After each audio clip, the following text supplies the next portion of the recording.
Good morning everyone. তো আজ ছিল মঙ্গলবার আর সকাল সকাল বড়ই ডিমান্ডে এখানে হচ্ছে আলুর পরোটা। আমি আর মা বানাতে ছিলাম, সুস্মিতাও ছিল। আর কাল আমাদের বাড়িতে আমাদের নন্নাস এসেছে, মানে দিদি। তো লাস্ট মিনিটে দিদিও একটু হেল্প করে দিয়েছিল। সবাই খাওয়া দাওয়া হয়ে গেছে, এখন আমি আর সুস্মিতা খেয়ে নিলাম।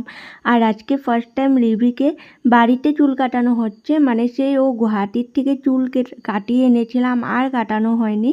তো একটু চুলগুলো বড় হয়ে গেছে আর গরমে না ঘেমে গিয়ে একটু অশান্তি পায়, তাই ভাবলাম বাড়িতেই নাপিত দেখে চুলটা কাটিয়ে দিই। ফার্স্ট তো চুপচাপ বসেছিল, কিন্তু পরে অনেক কান্নাকাটি করেছে। তো মা এখানে ওকে স্নান করিয়ে দিল আর চুল কাটার পর রিভির লুক পুরো চেঞ্জ, পুরো ছেলে ছেলে লাগছে ওকে। তারপর এখানে লাঞ্চও রেডি করে নিয়েছিলাম আর ইভিনিং টাইমে খেয়েছিলাম মুড়ি মাখা।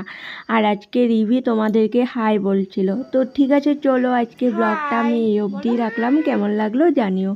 সবাই খুব ভালো থেকো, টাটা সবাইকে।